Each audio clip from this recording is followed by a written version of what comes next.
Bismillahirrahmanirrahim. Assalamualaikum warahmatullahi wabarakatuh. Alhamdulillahi rabbil alamin, wa bihi nasta'in ala umuri dunya waddin, wa nusalli wa nusallimu ala abdihi wa rasulih Muhammadin wa ala alihi wa sahbihi ajma'in. Amma ba'du. Allahumma aftah alaina hikmataka wa anshur alaina min khazaini rahmatik. Allahumma alhimna rushdana wa qina syurura anfusina. Rabbana zidna ilma warzuqna fahma wa amalan mutaqabbala. Ya hayy ya qayyum birahmatika nastaghith asli sya'nana kullahu wa la takilna ila anfusina tarfata ain. Para hadirin dan hadirat, al-ikhwatu wal akhwatu fillah yang dimuliakan Allah, alhamdulillah kembali dapat berjumpa di masjid yang penuh keberkahan ini, Masjid Al-Mujahidin, dalam ketaatan kepada Allah Subhanahu wa taala. Mengisi waktu kita antara maghrib ke isya, duduk di sini bersimpu untuk mempelajari kalam Allah tabaraka taala. Malam hari ini topik kita adalah tafsir dari surat Asy-Syarah atau Al-Insyirah, dan dia adalah surat yang datang setelah Ad-Duha. Jemaah yang dimuliakan oleh Allah Subhanahu wa taala, pada bulan lampau kita telah menjelaskan tafsir surat Ad-Duha, di mana Allah Jalla wa Ala menjelaskan dalam surat tersebut berbagai macam nikmat-nikmat Allah yang diberikan kepada nabinya yang mulia sallallahu alaihi wasallam, berupa nikmat yang zahir.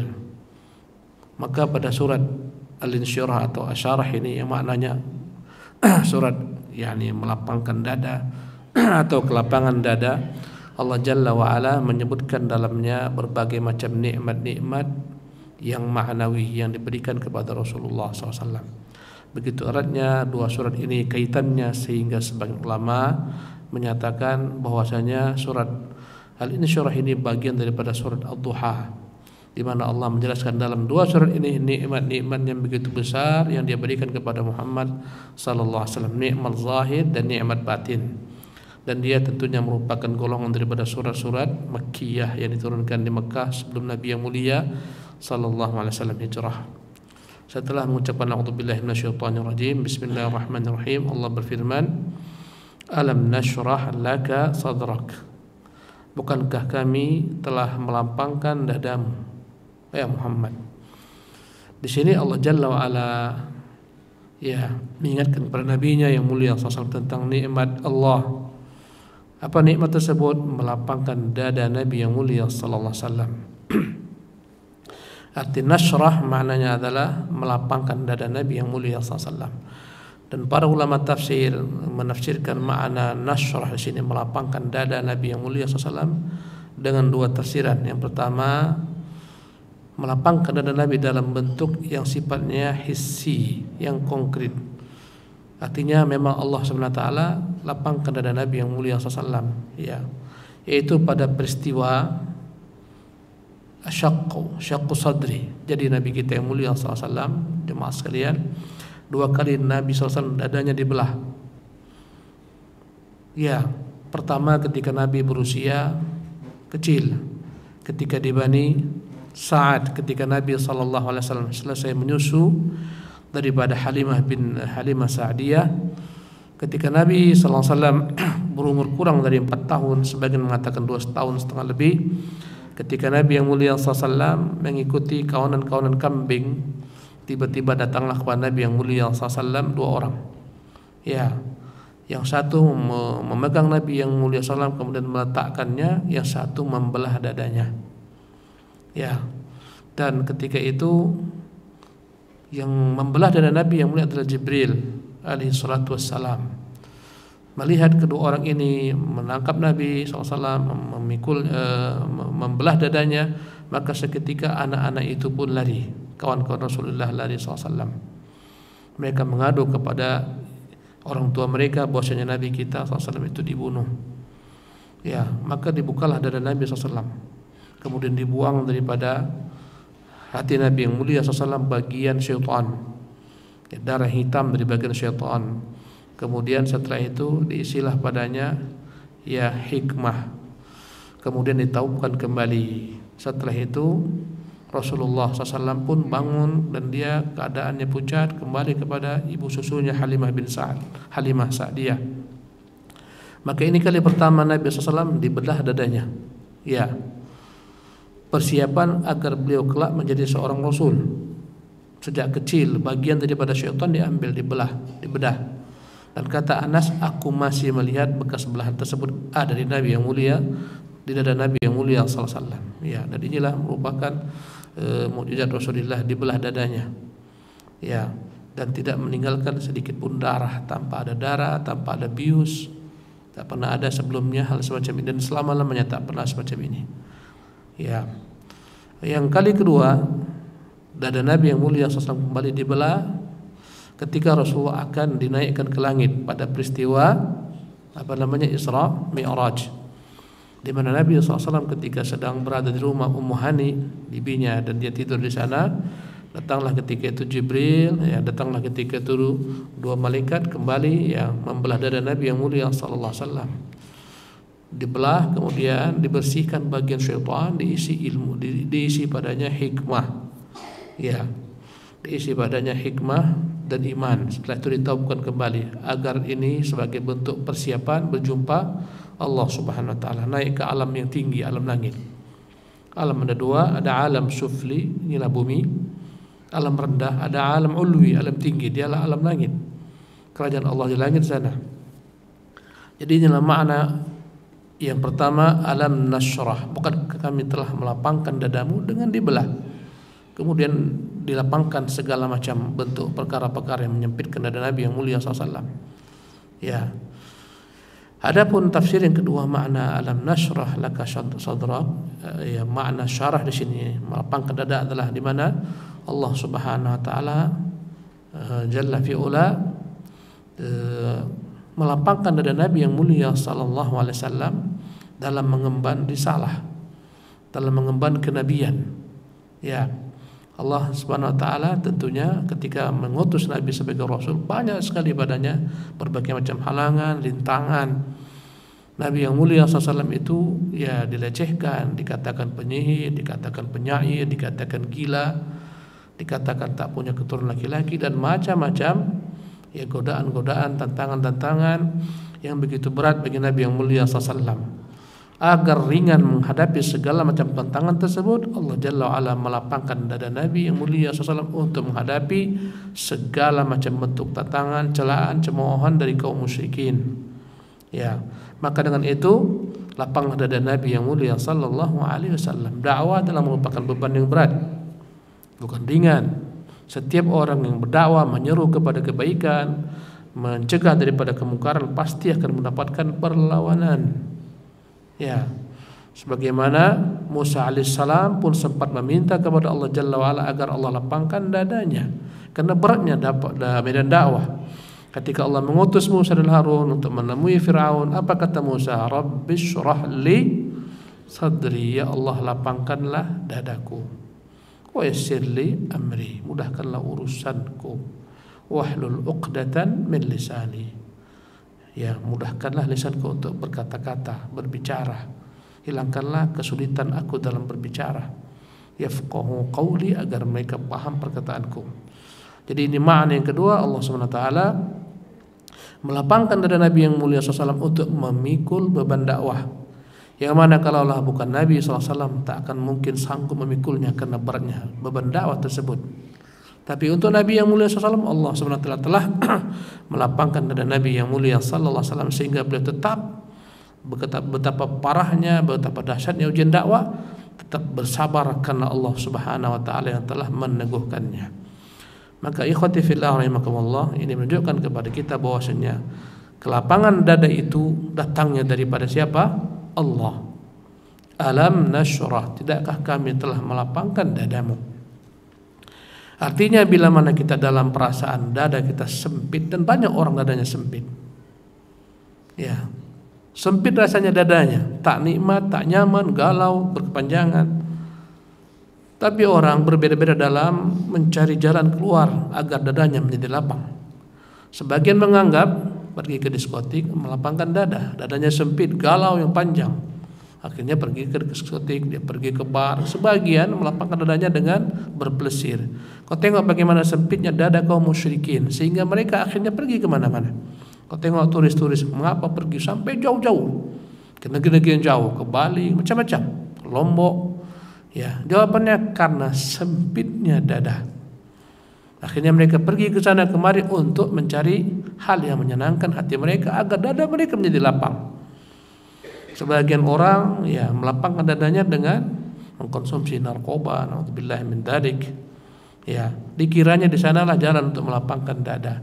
Sebagian orang melapangkan dadanya dengan berbelanja, berhura-hura, macam-macam. Padahal kelapangan dada itu hanya dapatkan dengan Allah Jalla wa Ala. Alam nashrah. Bukankah kami yang telah melapangkan ya sadrak dadamu wahai Muhammad. Artinya bila mana seorang itu ingin Allah lapangkan dadanya, mintalah kepada Allah agar Allah melapangkan dadanya. Dan tentunya Allah akan melapangkan dada seorang mukmin manakala seorang mukmin melakukan perbuatan-perbuatan taat kepadanya. Menimba ilmu, melapangkan dada. Bersedekah, melapangkan dada. Kubayangkan ketika engkau memberikan sedekah kepada orang miskin, fakir, dia terenyuh, kadang dia menangis, dia bahagia, kadang-kadang dia sujud. Betapa bahagianya dirinya, sebenarnya engkau pun sedang membahagiakan dirimu sendiri. Ya, tatkala kita membuat manusia bahagia dan melihat dia bahagia, sebenarnya hakikatnya kita sedang membahagiakan diri kita sendiri. Ya, dengan menyambung silaturahmi, dengan membaca Quran, ya, dengan mempelajari ilmu agama, ini merupakan sebab-sebab Allah dengannya melapangkan dada manusia. Artinya kebalikannya, sempitnya dada itu dengan maksiat, dengan dosa-dosa. Ya, menjadi sempitlah dada, muncullah kegalauan, muncullah segala macam ketidaknyamanan. Kadang-kadang orang stres gara-gara maksiat, gara-gara dosa, gara-gara ambisi, gara-gara syahwat tak dapat. Sebagian orang akhirnya stres, sebagian orang akhirnya gila, sebagian orang gantung diri dan semacamnya bunuh diri. Ya, karena sempit dadanya. Maka hanya dengan Allah lah seseorang akan mendapatkan dadanya menjadi lapang, dan itu akan diperoleh dengan berbuat taat kepada Allah Subhanahu wa taala. Bila dadamu sempit, perbanyaklah ibadah kepada Allah. Hatimu sempit, perbanyak zikir kepada Allah. Ala bi dzikrillah tatma'innul qulub. Ketahuilah dengan berzikir kepada Allah sajalah hati-hati akan menjadi tentram, akan menjadi tenang. Sebab hati menjadi kasar, kesat, keras bagaikan batu, bahkan lebih keras daripada batu, dampak daripada kemaksiatan, dosa-dosa yang kita lakukan yang bertimpa-timpa.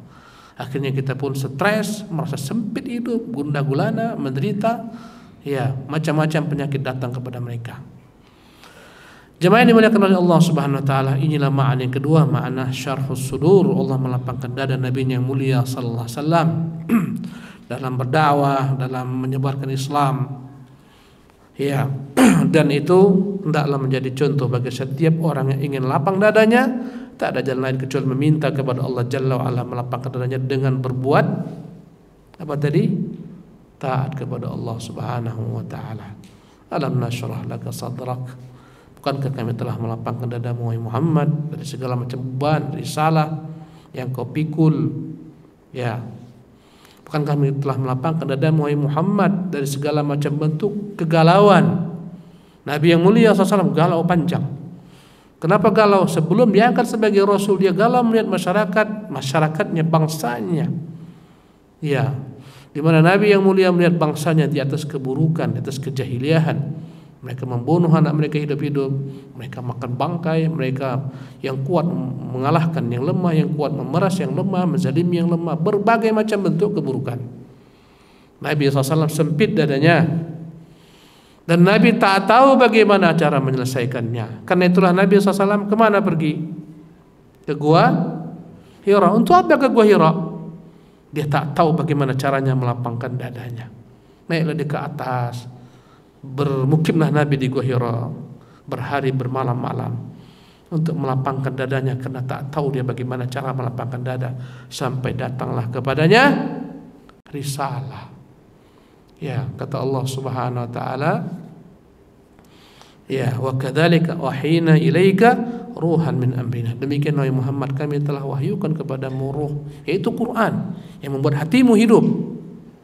min amrina, daripada perintah kami, ma kunta tadri, sebelumnya engkau tak tahu, mal kitabu walal iman, engkau tak tahu apa itu kitab, engkau tak tahu apa itu iman, walakin ja'alnahu nura, tapi kami jadikan wahyu tersebut cahaya yang menerangimu. Ya, cahaya adalah merupakan sebab lapangnya dada kita, kawan-kawan sekalian. Kau bayangkan sekarang kita di masjid ini ada cahaya, hati kita pun lapang, kita bisa jalan ke sana kemari. Coba bayangkan ini lampu semua dipadamkan, listrik semua padam, gelap gulita, sempit atau enggak sempit? Sempit rasanya, mau bergerak payah, nabrak-nabrak. Kegelapan itu sempit, cahaya itu lapangan. Maka orang-orang beriman Allah buat hatinya menjadi luas dengan cahaya iman, dengan cahaya wahyu, dengan cahaya ma'rifatullah, meluaslah hatinya. Ya. Karena itulah Allah menyebutkan bagi orang-orang beriman perumpamaan cahaya Allahu, ya, nurus samawati wal ard. Dalam surah An-Nur, Allah lah cahaya langit dan bumi. Ya, Allah berikan perumpamaan hati orang mukmin bagaikan ya hati yang penuh dengan cahaya. Subhanallah. Jemaah yang dimuliakan oleh Allah Subhanahu wa taala. Alam nashrah laka sadrak. Apa berikutnya? Wa wada'na 'anka wizrak.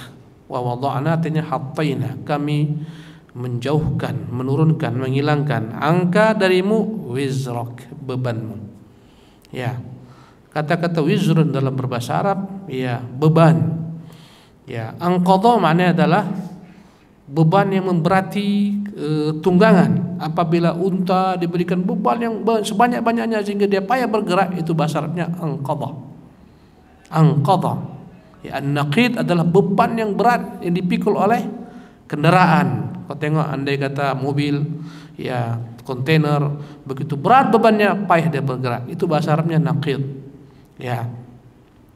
Maka Allah Jalla wa Ala mengatakan kepada nabinya, wa wada'na 'anka wizrak. Dan wahai Muhammad, kami telah melepaskan darimu bebanmu, wizrak. Apa tafsir wizrak di sini? Ya, sebagian daripada ulama menafsirkan wizrak dari kata-kata wizrun yang bisa bermakna dosa. Ya, kata Allah SWT, alla taziru waziratun wizra ukhra. Janganlah seseorang yang memikul dosa memikulkan dosanya kepada orang lain. Setiap orang memikul dosanya masing-masing. Maka makna wada'na wizrak menurut tafsiran sebagian ulama, wahai Muhammad, kami telah menghapuskan darimu dosa-dosamu. Ya, dan para ulama sepakat para nabi tak pernah melakukan dosa-dosa besar. Para nabi semuanya disifati dengan sifat ma'sum. Makna ma'sum, terpelihara dari segala macam kesalahan dalam menyampaikan wahyu. Allah jaga. Apakah para nabi berdosa? Sepakat ulama tak ada yang berselisih. Para nabi tak pernah melakukan dosa besar. Karena itu menyelisihi kenabian mereka. Tetapi para ulama sebagian mengatakan bahwasanya para nabi itu mungkin melakukan dosa-dosa kecil. Ya.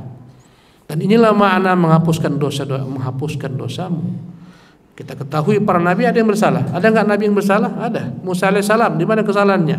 Ketika Musa memukul salah seorang laki-laki daripada penduduk Qibti, seketika dia pukul atau dia tolak, jatuh dan meninggal. Berkata Musa, hadza amalu syaitan, kata Musa, ini perbuatan syaitan.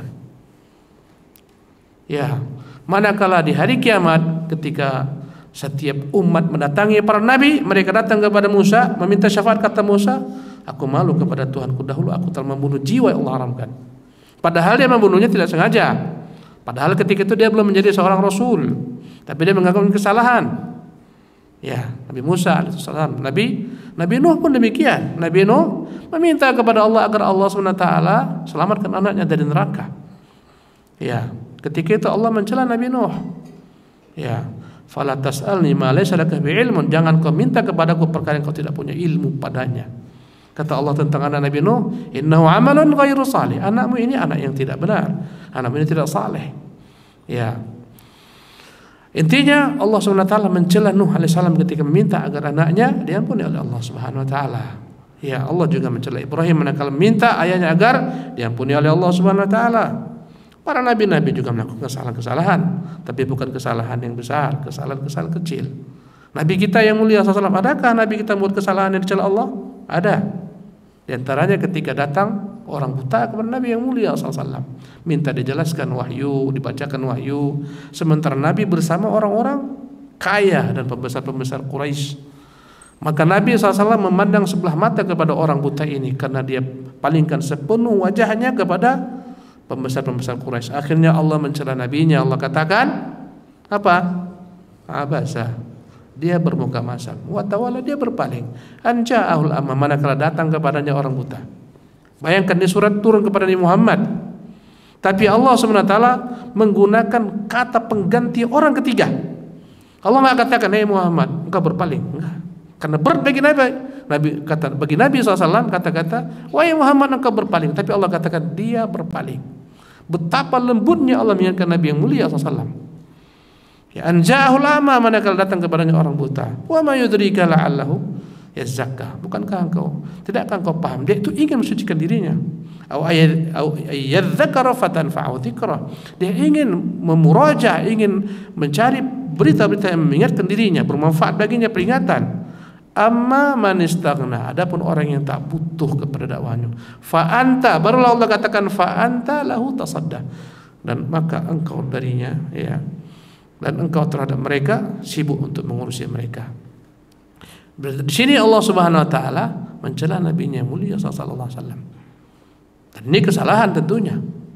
Ketika orang-orang munafik pada perang Ahzab, masing-masing mereka datang meminta izin kepada Nabi yang mulia, semuanya Rasulullah izinkan. Allah celah nabinya, kata Allah, "Lima adzinta lahum." Mengapa kau beri izin mereka? Allah mencela nabinya yang mulia sallallahu alaihi wasallam. Ketika pada peristiwa perang Badar mereka mendapatkan rampasan perang, Rasulullah SAW memilih agar tawanan-tawanan tersebut ditebus oleh keluarganya dengan diberikan harta. Allah mencela nabinya mulia SAW. Kata Allah, "Laula kitabun minallahi sabaq lamasyakum fima akhadtum adzabun azim." Kalau bukan karena ketentuan Allah yang lampau, pastilah kalian dengan mengambil harta rampasan perang itu dapat azab yang pedih. Maksudnya ada perkara-perkara kekhilafan Nabi yang mulia sallallahu alaihi wasallam. Tapi semua dosa Nabi yang mulia, dosa kecil Nabi semua telah diampuni Allah Subhanahu wa taala. Sebagaimana Allah sebutkan dalam surat Al-Fathu, ya, inna fatahna laka fathan mubina, sampai akhir kata Allah, liyaghfira lakallah ma taqaddama min dzambika wa ma ta'akhkhar, agar Allah mengampuni wahai Muhammad bagimu dosa-dosamu yang telah lalu maupun dosa yang akan datang. Inilah makna yang pertama, wada'na anka wizrak, kami telah angkat darimu wahai Muhammad beban dosa-dosamu. Adapun tafsir yang kedua makna wizrak, yaitu beban dakwah yang dihadapi Nabi yang mulia SAW, kegalauan Nabi SAW, kemasyghulan Nabi SAW melihat umatnya begitu jauh, melihat manusia jauh daripada kebenaran, ya, dengan penuh penyimpangan, mereka melakukan kesyirikan, menyembah berhala, membunuh dan seterusnya. Segala macam perbuatan-perbuatan jahiliyah ini membuat Nabi sempit dadanya. Dengan datangnya risalah Islam, datangnya wahyu, datangnya iman, maka Allah SWT menghilangkan segala macam beban, kesempitan hati Nabi SAW melihat, ya, parahnya umat kala itu. Inilah makna yang kedua, ya, dari firman Allah Subhanahu wa taala, wa wada'na anka wizrak, kami telah angkat bagi wahai Muhammad beban mentalmu, ya, perasaan dirimu, kegalauanmu, kemasyghulanmu, ya. Dengan datangnya Islam, dengan datangnya Jibril, maka hilanglah segala macam kegalauan Nabi yang mulia sallallahu alaihi wasallam. Ya. Jemaah yang dimuliakan oleh Allah Subhanahu wa taala, maka inilah tafsiran yang kedua makna wada'na anka wizrak, kami telah jauhkan daripada Muhammad, kami telah ringankan bagimu, kami telah hilangkan bagimu wizraka, segala macam beban-beban yang kau rasakan dalam dakwah.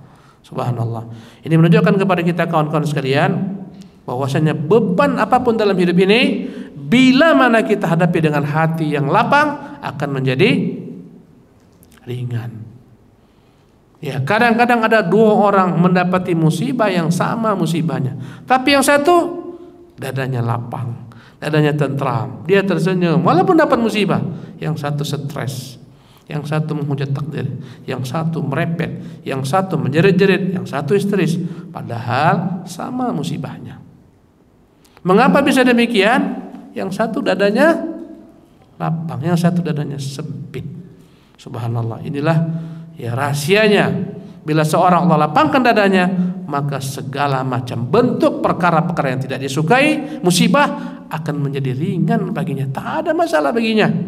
Sesuai dengan perkataan Nabi yang mulia SAW, ajaban li amril mu'min. Sungguh menakjubkan urusan orang mukmin. Inna amrahu kullahu lahu khairun. Semua yang datang kepadanya apapun juga akan baik baginya. In masadhu, jika datang kepadanya ya sarra'u syakar, segala macam yang dia sukai, dia bersyukur kepada Allah Subhanahu wa taala. Jika datang kepadanya kenikmatan, kelapangan rezeki, segala suatu kesehatan, anak, istri, apapun pekerjaan yang baik, dia bersyukur kepada Allah Subhanahu wa taala. Sebaliknya jika diuji Allah, wa in asabathu dharra, diuji Allah dengan penderitaan, kemiskinan, usaha tumpur, dikhianati kawan, macam-macam. Anaknya Allah cabut nyawanya, istrinya macam-macam. Apa bagi orang mukmin? Sabar, dia bersabar. Ini semua dampak daripada iman. Maka kembali kepada kajian di awal, kalau ingin melapangkan dada, tak ada jalannya kecuali dengan iman, kecuali dengan Islam. Subhanallah. Kata Allah, afaman syarahallahu sadrahu lil Islam. Ya, wa huwa ala nurin min rabbih.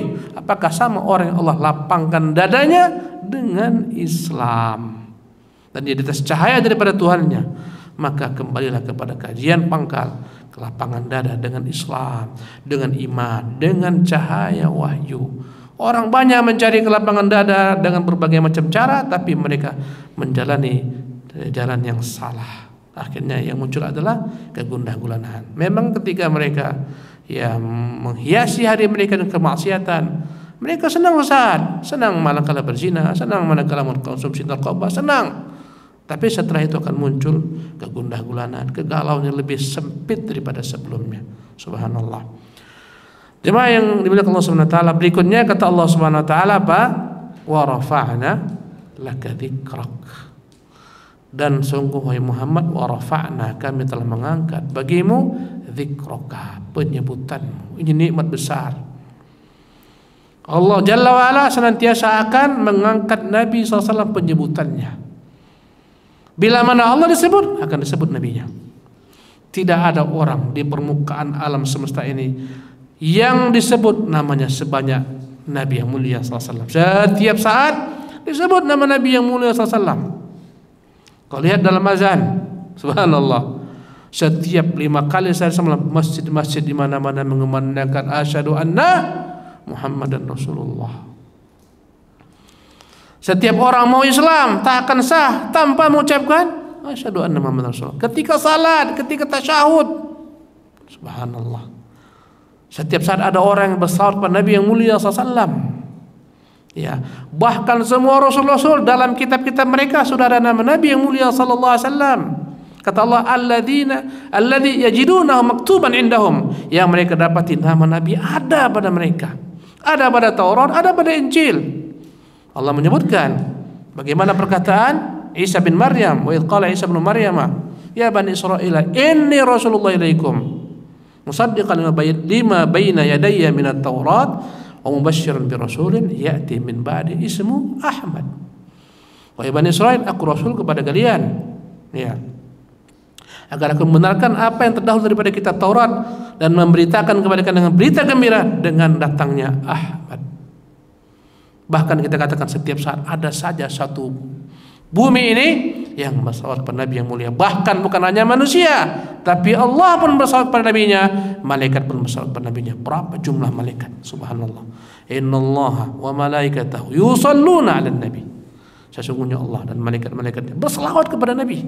Ya ayyuhalladzina amanu shallu 'alaihi wa sallimu taslima. Wahai orang beriman, bersalawatlah kepadanya. Subhanallah. Manakala orang-orang Quraisy mengatakan, wahai Muhammad, engkau tak akan lagi dikenang karena engkau tak punya anak, putuslah wahai Muhammad ya penyebutan tentangmu, maka Allah katakan wa rafa'na laka dzikrak, kami bahkan angkat penyebutan dirimu.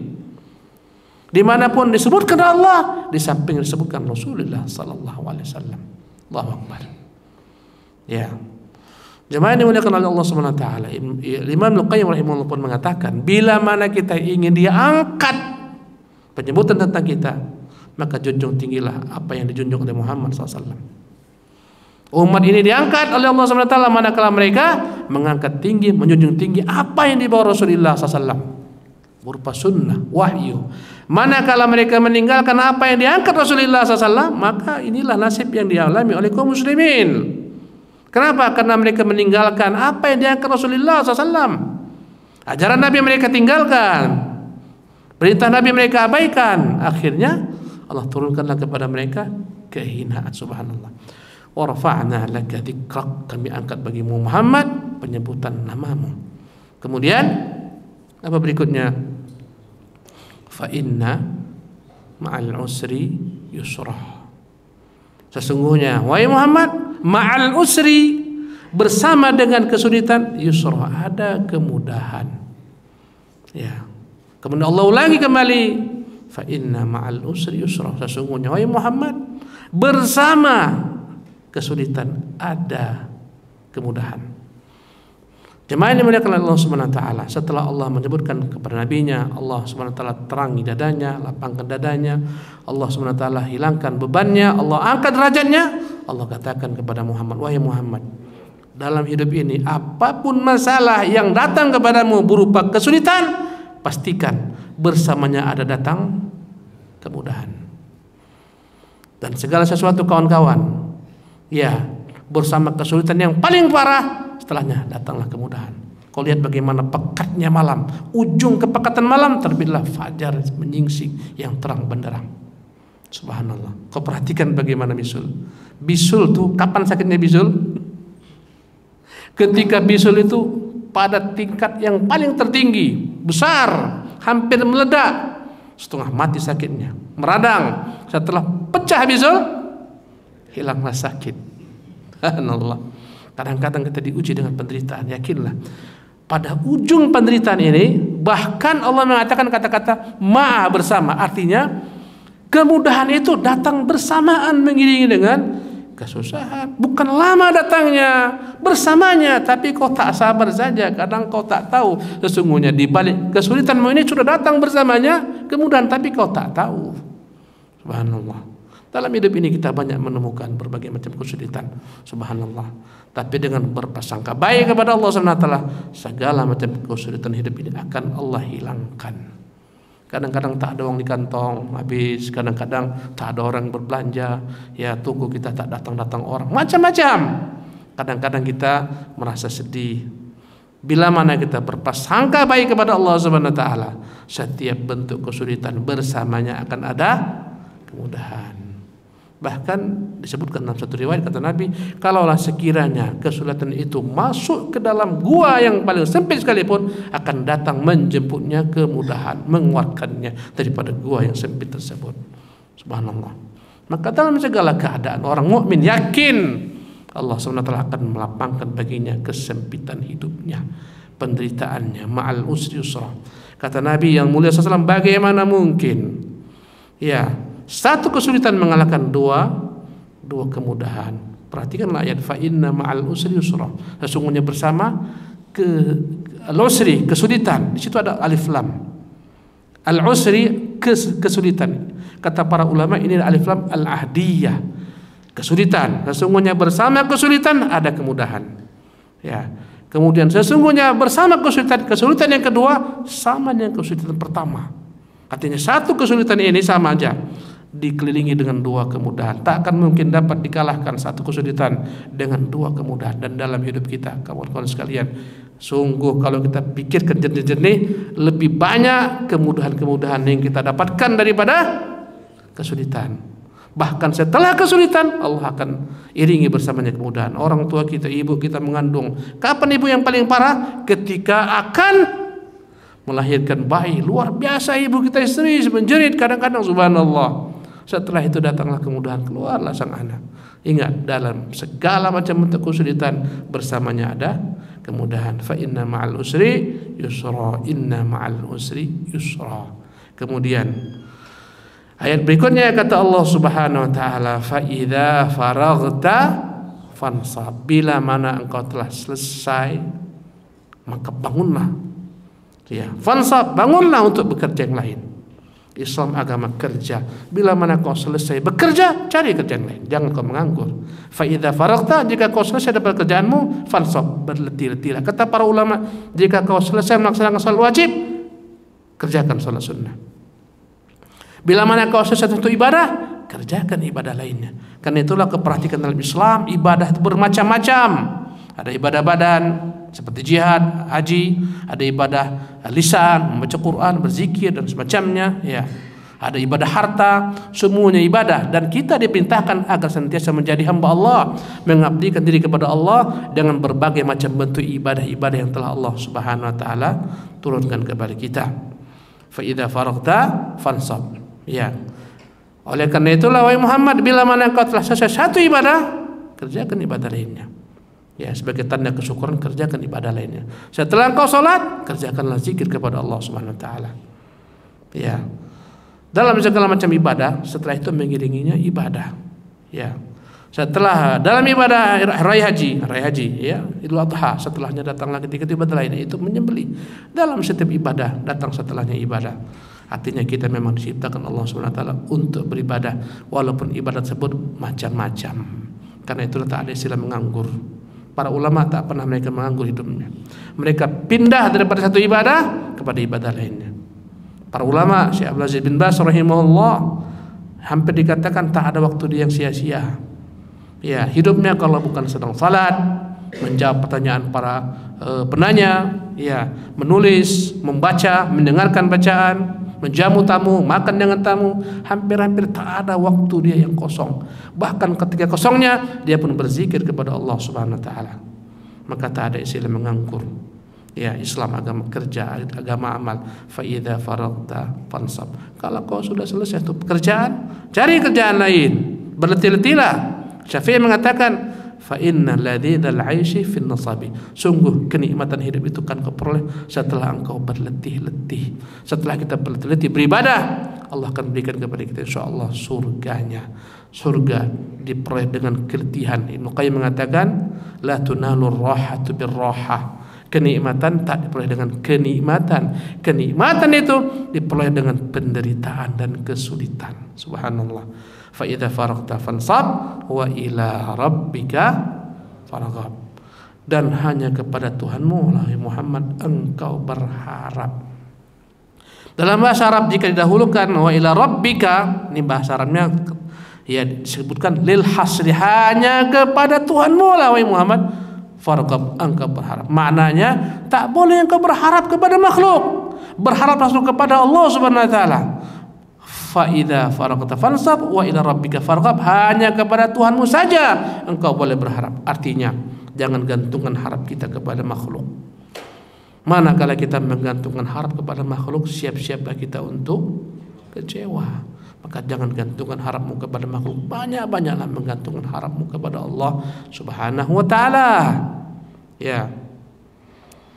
Jangan sampai kita bergantung kepada makhluk. Walaupun kita berharap kepada Allah hati kita, tapi tetap kita disuruh untuk berusaha, berikhtiar, mencari sebab. Kita bertransaksi, bermuamalah, kita berjual beli, menghubungi si fulan, menghubungi si alan, tapi dengan keyakinan hati, ini semua adalah merupakan sebab ketergantungan hatinya ada kepada Allah Subhanahu wa taala. Bukan maknanya berharap kepada Allah semata, engkau tidak mengambil sebab, kau harus berusaha, kau harus berikhtiar, memilih jalan dan semacamnya. Ya, inilah makna wa ila rabbika farghab. Hanya kepada Tuhanmu lah engkau berharap. Artinya jangan pernah kau berharap kepada makhluk. Ya, manakala kau berharap kepada makhluk, siap-siaplah engkau akan ditinggalkan oleh Allah Subhanahu wa taala. Maka Rasulullah mengatakan makna fa idza faraqta fansab sama dengan iyyaka na'bud. Wahai Muhammad, fa idza faraqta fansab, bila mana engkau telah selesai ibadah, kau kerjakanlah ibadah lain. Maknanya iyyaka na'bud, Tuhan kami hanya kepadamu beribadah. Selesai ibadah ini kami akan pindah kepada ibadah lainnya. Adapun makna wa ila rabbika farghab sama dengan firman Allah berbunyi wa iyyaka nasta'in. Wahai manusia, engkau dalam melakukan segala macam aktivitas ibadahmu pada Allah, engkau berharap agar Allah mudahkan segala macam bentuk ibadahmu. Jangan pernah tinggalkan Allah dalam segala macam gerak-gerikmu, langkah-langkahmu, perbuatanmu, ibadahmu. Hendaklah kau selalu bergantung kepada Allah Subhanahu wa taala. Hanya kepada Allah lah engkau bergantung. Itulah makna iyyaka nasta'in, iyyaka na'bud. Ada pada firman Allah Subhanahu wa taala, ya fa idza faragta fansab, maka fa idza faragta fansab wa ila rabbika farghab adalah merupakan cerminan daripada iyyaka na'bud wa iyyaka nasta'in. Kawan-kawan yang melihat Allah Subhanahu wa taala, demikianlah tafsir singkat tentang surat Al-Insyirah atau surat Asy-Syarah. Semoga bermanfaat, semoga mendatangkan kebaikan bagi kita, ya, untuk senantiasa berupaya agar Allah melapangkan dada kita dengan iman, dengan ilmu, dengan amal saleh dan semacamnya. Semoga Allah jauhkan kita daripada dada yang sempit. Subhanakallah bihamdika asyhadu an la ilaha anta astaghfiruka wa atubu ilaik. Wa sallallahu wasallam wa barak ala abdihi wa rasulih Muhammadin wa akhir da'wana alhamdulillahi rabbil alamin. Wassalamualaikum warahmatullahi wabarakatuh.